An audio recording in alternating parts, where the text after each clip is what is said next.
did you know that 70% of American adults don't have a will? Creating a will may seem difficult, but making the move toward good estate planning and planned giving could have a huge impact on not only your family, but perhaps your community as well.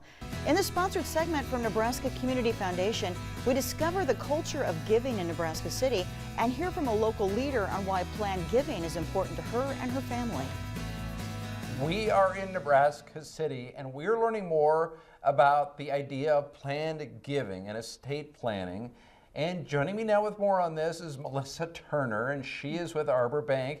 First, what is the Nebraska City Community Foundation? The Nebraska City Community Foundation Fund was established about 24 years ago. And we are unique in Nebraska City as the only foundation in Nebraska City where people can donate to. Nebraska City is very blessed with a large number of family foundations, but people like me can't donate to those.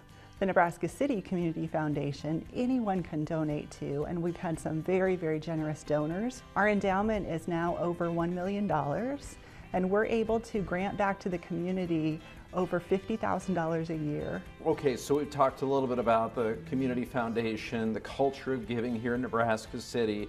What have you done with estate planning? What did you consider? My husband and I have been talking about our estate, and we're a long ways from having to worry about that, right? We hope. But it's never too soon to start thinking about what type of legacy do we want to leave. And so as we're looking at our estate, we obviously want to take care of our children. We have 3 daughters, but we also want to give back to the organizations that helped raise our daughters and supported us during our careers, our church, the schools, the Community Foundation. Was it hard to do the process? Was it hard to do? Actually, it's much easier than what we had anticipated. There's so many different ways to do estate planning and plan giving.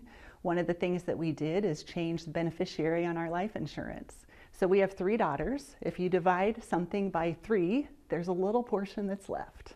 And so we take that extra portion and have that as a beneficiary on our life insurance policy. So a portion will go back to a community organization. Also, working with a professional financial planner is a really, really good thing to do. How do you talk about gift planning around the dinner table? My parents taught my sisters and I very early on how important it was to take care of your community. The conversation around our dinner table also includes how things will be left after my parents are gone. So my parents recently went through some very extensive estate planning, and my sisters and I are so grateful that they have shared that plan with us. My parents want to also teach their grandkids how to leave a legacy. So one of the things they do every Christmas is they give money to the grandkids to give back. I would say make sure that you remember what is important. Think about what is important in your life.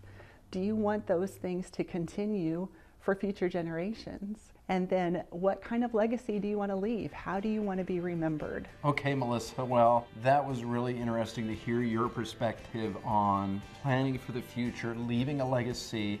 We are all inspired a little bit more now to kind of maybe try this. Thank you very much for being here today. All right, well, moving on now. We are, of course, in a new year, and Nebraska Community Foundation says this is a good time to revisit your will and estate plan. If you are like 70% of American adults and don't have a plan, make 2025 the year you finally get your affairs in order. Joining us now is Todd Meckelberg, who is NCF's Director of Gift Planning. Thanks for being here today, Todd. Thank you, Taryn and John. Yeah, good morning. Good morning. So you help Nebraskans with charitable gift planning. So tell us what that process is like. Yeah, I have discovered there's kind of 2 types of people that work with NCF.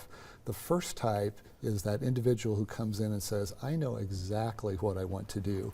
I get these phone calls all the time from people who say, hey, my hometown has an unrestricted endowment with Nebraska Community Foundation, and I'd like to leave a portion of my estate to that. How do I do that? And so I send them an email and say, here's the language you use, take this to your attorney. Pretty simple process. The type 2 person, though, a little bit more complicated. I got a phone call last Thursday from an attorney who was sitting there in his office with 2 clients, and they wanted to do something for their community through a planned gift. And so we got acquainted and we're talking, and I finally got around to asking them some questions, and I said, so tell me a little bit about what it is that you want to accomplish. And there was this long pause, and they said, we have no idea. We don't even know what the options are. So with them, that process is going to take a little more time. So we're going to go through 3 steps. We're going to make sure that all the right people are at the table, their accountant and their attorney, their family. 2, we're going to really spend some time talking through their goals and objectives. What impact do they really want to make in their community? Okay. And then 3, we'll figure out what those options are. So that's kind of the process that we go through if someone doesn't know exactly what they want to do. What is maybe one of the easiest ways to go about leaving that legacy, or a couple of ways? Yeah, so 80% of our gifts that we handle are very simplistic, and that includes either naming a beneficiary in your retirement account or some sort of bank account, or going to your attorney and having a bequest written into your will. So that's most of it. It's very rewarding to see how Nebraskans of all ages are taking these 2 types of gifts and some more complicated ones and putting together the plans to benefit their communities. Well, let's talk about some of the simplest ways that you can leave a legacy that impacts your community and your hometown. I know you mentioned that already a bit, but maybe there's some other ones too. Yeah, I mean, most people stick with those 2.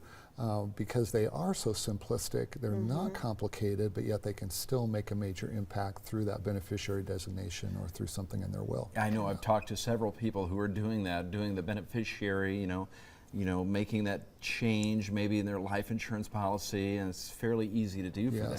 And what's very good is that someone who's 20 can do it, somebody who's 80 can do it. Cool. So if people want to learn more and maybe get started with this whole process, what can they do?